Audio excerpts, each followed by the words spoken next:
लखनऊ में केंद्रीय मंत्री रामदास अठावले की प्रेस कॉन्फ्रेंस हुई, जिसमें उन्होंने कहा कि उत्तर प्रदेश में हम अपनी पार्टी को मजबूत करेंगे क्योंकि अब हमारी पार्टी ही दलितों को न्याय दिला सकती है। उन्होंने पीएम नरेंद्र मोदी के कामों की सराहना करते हुए कहा कि नेतृत्व में आज देश का विकास हो रहा है। रामदास अठावले ने अपने संबोधन में और क्या कुछ कहा, आइए उस वीडियो को दिखाते हैं। तो मतलब महाराष्ट्र में बटेंगे तो कटेंगे, इस नारे का और भी ज़्यादा फायदा हुआ। मतलब यहाँ और कई मुस्लिम लोगों ने भी वोटिंग किया है। हमने बोला कि भाई बटेंगे तो कटेंगे, मुसलमान के विरोध में नहीं है। हम एक रहना चाहिए। जिस तरह मोदी साहब ने नारा दिया, एक है तो सेफ है, एक है तो नेक है, एक है तो सेफ है, तो हम एक रहेंगे तो हम सेफ रहेंगे। तो ये कोई धर्म की बात बिल्कुल नहीं थी। हम सब लोगों ने, जो मोदी जी को मानने वाले लोग हैं, हमारे इंडिया को मानने वाले लोग हैं, उन सब लोगों ने एक साथ रहकर अपने को सेफ रहना है। और इसी तरह वो भी नारा कामयाब रहा। और योगी जी का नारा कटेंगे तो बटेंगे, इसका भी बहुत फायदा हमें महाराष्ट्र में हुआ। 25 में 1 करोड़ सदस्य बनाने का लक्ष्य लेकर चल रहे हैं। 25 में 1 करोड़, और अभी 1-2 महीने के अंदर ही हमारे सदस्य 20,000 बने हैं। तो कितने करोड़? 1 करोड़। हाँ, तो 1 करोड़ मेंबर बनाने का हमारा लक्ष्य। आने वाले 5-6 महीने में उत्तर प्रदेश में 6 करोड़ जो मेंबर है, ये आरपीआई को बनाने का हमारा लक्ष्य है। उसमें हिंदू हो, मुसलमान हो, बुद्धिस्ट हो, जैन हो, ईसाई हो, कोई भी हो, सब लोगों को हमारे पार्टी में प्रवेश है। यहाँ पर ब्राह्मण कम्युनिटी के लोग हो, वैश्य कम्युनिटी के लोग हो, क्षत्रिय कम्युनिटी के लोग हो, सभी लोगों को हमारी पार्टी में प्रवेश है। हर आदमी को संविधान मान्य होना चाहिए और बाबा साहब की फिलॉसफी जिनको मंजूर है, वो कोई भी जाति के आदमी को आरपीआई में लिया जाएगा। सर, मेरा एक सवाल है कि महाराष्ट्र में अभी तक सीएम के नाम का ऐलान नहीं हो पाया है, जबकि आप ये चाहते हैं कि देवेंद्र फडणवीस को सीएम के तौर पे रखा जाए। तो अगर आला कमान एकनाथ शिंदे को सीएम बनाती है तो आपका क्या कहना है? मुझे लगता है कि हाई कमान के साथ कल रात को माननीय अमित शाह साहब से चर्चा हुई है। और मतलब माननीय एकनाथ शिंदे जी, देवेंद्र फडणवीस जी, अजित दादा पवार जी, ये तीनों ने मतलब कल अमित शाह साहब के साथ 2-2.5 घंटा तक बातचीत हुई है। और माननीय एकनाथ शिंदे साहब ने, मैं मुख्यमंत्री पद का दावेदार नहीं हूँ, ये भी मतलब उन्होंने अनाउंस किया है।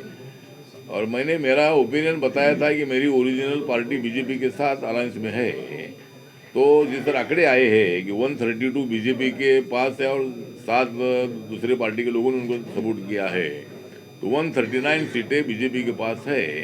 और अजित पवार के एनसीपी ने 41 सीटों का सपोर्ट भी का आरोप है। भाजपा संविधान की बात करती है, लेकिन संविधान को ताक पर रखकर काम कर रही है। जनता के सामने दोहरे चरित्र में काम कर रही है। जनता के सामने दोहरे चरित्र में काम कर रही है। दोहरा। मुझे लगता है कि अखिलेश यादव जी बोलते हैं, ठीक है, अभी वो बोलने का तो सबको अधिकार है, लेकिन हम उसका मुंह बंद नहीं कर सकते हैं। लेकिन भारतीय जनता पार्टी संविधान को माथा टेककर काम करने वाली पार्टी है और हर आदमी को संविधान मंजूर है, इसीलिए वो देश में रहते हैं। जिनको संविधान मान्य नहीं, उनको देश में रहने का अधिकार नहीं है। हर एमपी ने, हर एमएलए ने और प्राइम मिनिस्टर हो, मुख्यमंत्री हो, मंत्री हो, सब संविधान को सामने रखकर उसकी शपथ लेते हैं। तो इसीलिए मुझे लगता है कि भारतीय जनता पार्टी संविधान को मानती है।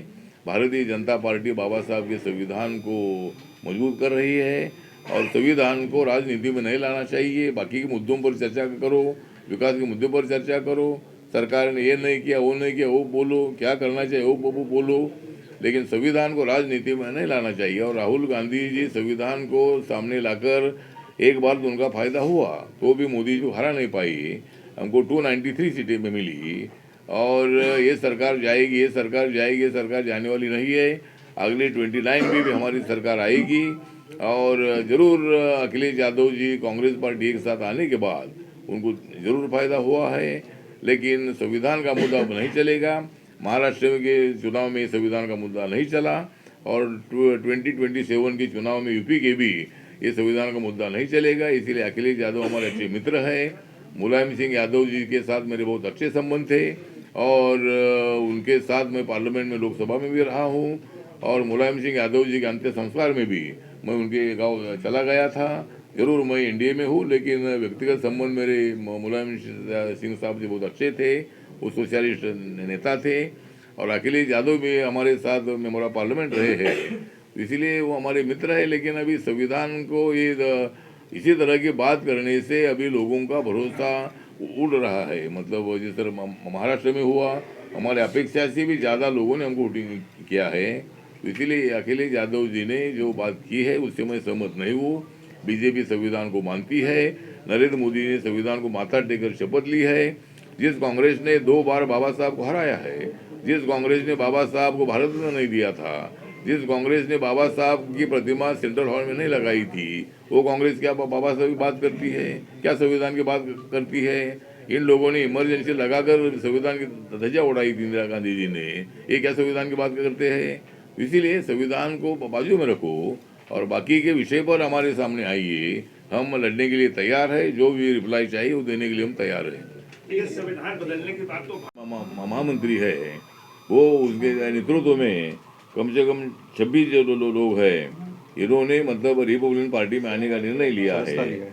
उसके साथ साथ समाजवादी पार्टी जो है, समाजवादी पार्टी औरैया के जिला अध्यक्ष हरिशंकर यादव, उनके नेतृत्व में कम से कम ये तो आंकड़े 4-5 अनेक लोगों ने पार्टी में प्रवेश किया है। और उसके साथ साथ बहुजन समाज पार्टी जो है, उसके कामरान उद्दीन है प्रभारी में मेरठ मंडल, सुभाष वर्मा जिला अध्यक्ष युवा प्रकोष्ठ खीरी,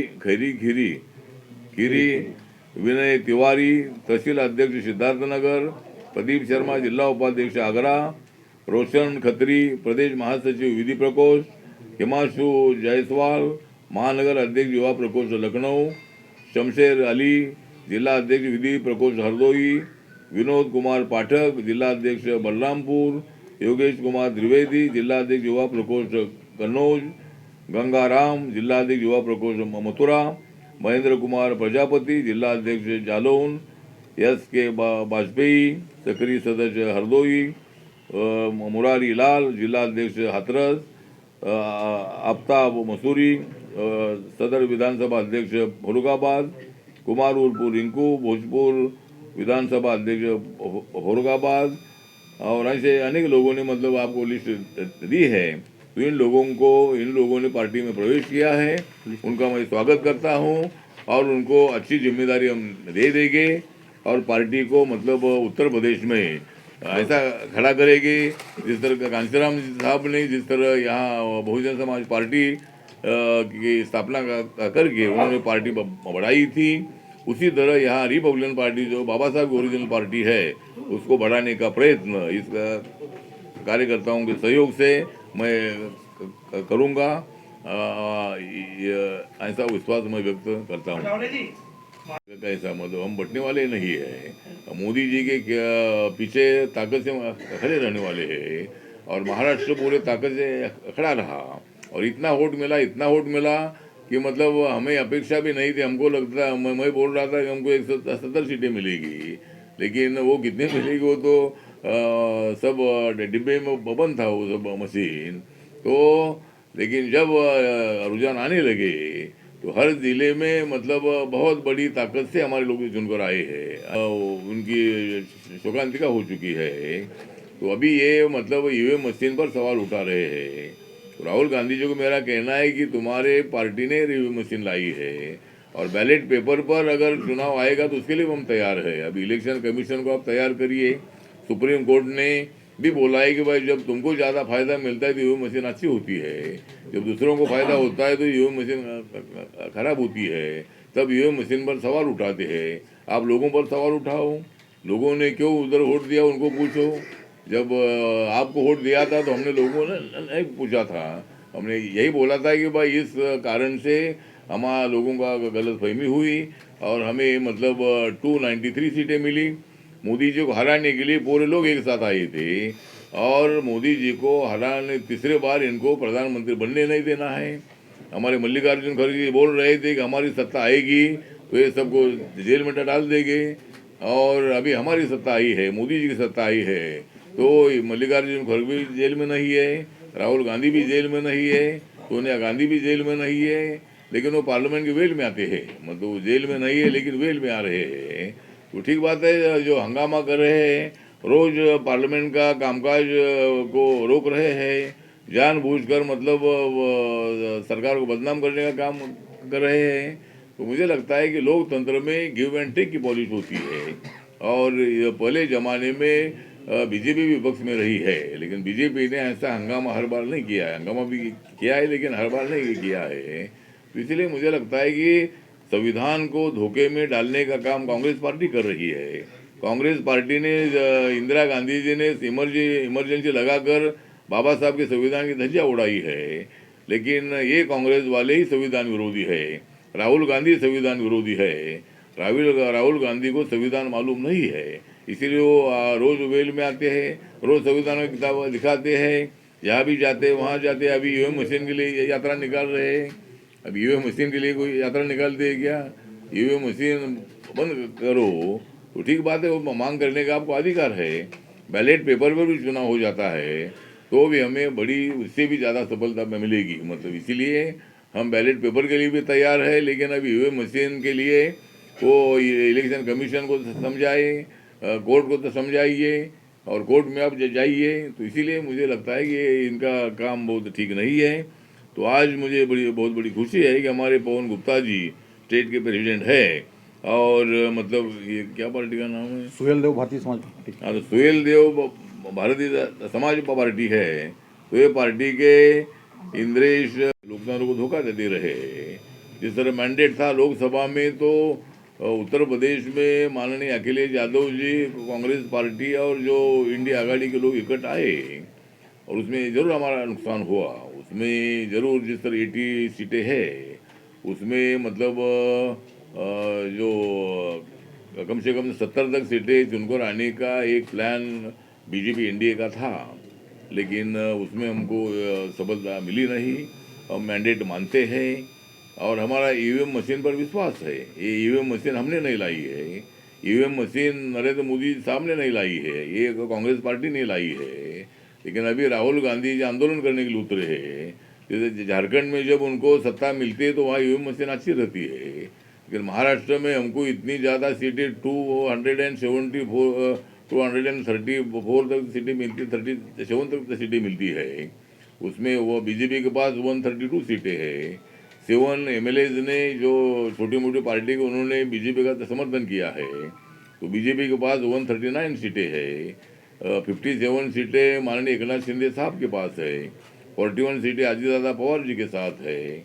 और महाराष्ट्र में जो महाविकास आघाड़ी का गठबंधन था, उसमें 20 सीट उद्धव ठाकरे की शिवसेना की है, 16 सीट कांग्रेस पार्टी की है, और 10 सीट शरद पवार के एनसीपी की है। तो खाली 46 सीटें उनकी चुनकर आई है।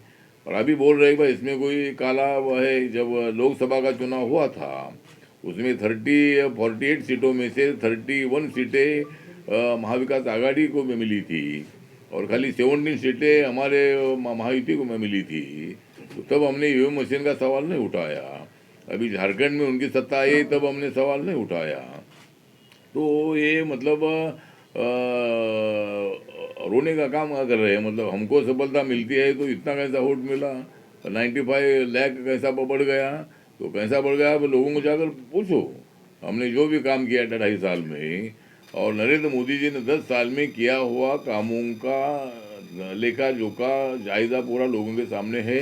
नेशनल हाईवे बन रहे हैं, एयरपोर्ट बन रहे हैं, जनधन योजना के 51 करोड़ अकाउंट खुले हैं, 46 करोड़ से ज़्यादा लोगों को मुद्रा योजना का लोन मिला है, 11 करोड़ लोगों को मतलब उज्ज्वला योजना का गैस सिलेंडर मिला है, 4 करोड़ लोगों को प्रधानमंत्री आवास योजना का मकान मिला है, और 12 करोड़ लोगों को जल से नल, ये जो स्कीम है, घर घर में नल, जल से नल, ये जो स्कीम है उसमें 12 करोड़ से लोग हैं। और ये सब में मुस्लिम कम्युनिटी भी आती है। मतलब हम लोग मुस्लिम के विरोध में नहीं है। माननीय योगी जी हमारे महाराष्ट्र में प्रचार के लिए आए, मोदी साहब की अनेक सभा 10 सभा हुई, अमित शाह साहब की सभाएं हुई, और जब हमारे योगी आदित्यनाथ जी जो है ये इनके साथ मेरे बहुत अच्छे संबंध है, और उन्होंने अपना कार्यभार बहुत अच्छा संभाला है। उत्तर प्रदेश के विकास के लिए उनका बहुत बड़ा योगदान है। यहाँ की गुंडाशाही ख़त्म करने में उनका बहुत बड़ा योगदान है। और जो महाराष्ट्र में भी आए और उन्होंने बटेंगे तो कटेंगे इस तरह का नारा दे दिया था, तो हमने बोला था वह और रिपब्लिकन पार्टी ऑफ इंडिया जो है ये दलित, आदिवासी, ओबीसी, माइनॉरिटीज, जनरल लोगों को इकट्ठा करना चाहती है। तो उत्तर प्रदेश में जिस तरह एक जमाने में रिपब्लिकन पार्टी तो यहाँ सत्ता में भी रही है, लेकिन आज हमारा जनाधार उतना ज़्यादा नहीं है, लेकिन वो बढ़ाने की कोशिश हमारी पवन गुप्ता जो हमारे स्टेट के अध्यक्ष है उनके नेतृत्व में हमारी कोशिश जारी है। यहाँ आदरणीय मायावती बहन जी का जनाधार भी टूटता जा रहा है और यह दलित मूवमेंट स्ट्रांग करने के लिए, दलितों को न्याय देने के लिए रिपब्लिकन पार्टी ही उनको न्याय दे सकती है और इसीलिए रिपब्लिकन पार्टी को गांव-गांव तक पहुंचाने की आवश्यकता है। और इसीलिए आज सभी कार्यकर्ताओं को मैंने यहाँ बुलाया है और 2026 में जो लोकल बॉडीज के चुनाव हो रहे हैं, जिला पंचायत, और लोकल बॉडीज में जिला पंचायत लोकल बॉडीज के चुनाव हो रहे हैं, उसमें भी मतलब अनेक लोग चुनाव लड़ने के लिए उत्सुक है। तो हम वो भी चुनाव लड़ने वाले हैं और 27 में जो विधानसभा का चुनाव आ रहा है उसमें भी हम कुछ सीटें लड़ सकते हैं क्या। और बीजेपी के साथ हमारा उत्तर प्रदेश में, मैं तो नेशनल डेमोक्रेटिक अलायंस में एनडीए में हूँ, लेकिन उत्तर प्रदेश में जिस तरह अपना दल है, जिस तरह बीजेपी के साथ है, उसी तरह रिपब्लिकन पार्टी भी बीजेपी के साथ अगर आती है तो मतलब बीजेपी का और भी ज़्यादा फायदा हो सकता है। और जिस तरह लोकसभा में थोड़ा हमारा ज़्यादा नुकसान हुआ था, लेकिन आपने देखा है कि लोकसभा में राहुल गांधी जी ने संविधान बदलेगा इसी तरह का मतलब गलत वो प्रचार है, ये उन्होंने पूरे देश भर में किया था और सभी आरक्षण चला जाएगा, इसी तरह की बात उनको बताई थी। तो लोगों के ध्यान में अभी आ गया है कि भाई राहुल गांधी जी झूठ बोलते हैं, राहुल गांधी जी खाली पार्लियामेंट में हंगामा करने का काम करते हैं और लोकतंत्र में जो संविधान बना है, संविधान में जिस तरह पावर सत्ता में आने वाली पार्टी को जो कुछ अधिकार है उसी तरह अपोजिशन को भी अधिकार है। और लोकतंत्र का मतलब ये है कि सत्ताधारी और अपोजिशन मिलकर संसद को चलाए और नए कानून बनाए और अच्छे काम के लिए अच्छा बोलने का जो आदत होता है ये आदत होना चाहिए। लेकिन आज हमारा अपोजिशन ऐसा है कि अपोजिशन एकदम हमेशा उल्टी सीधी बात करते रहता है। नरेंद्र मोदी जी ने इतना डेवलपमेंट करने के बावजूद भी उनको क्रेडिट देने के लिए तैयार नहीं है। देश विदेश की ताज़ा खबर पाने के लिए हमारे चैनल NTV निष्पक्ष को सब्सक्राइब करें व बेल आइकन दबाना ना भूलें।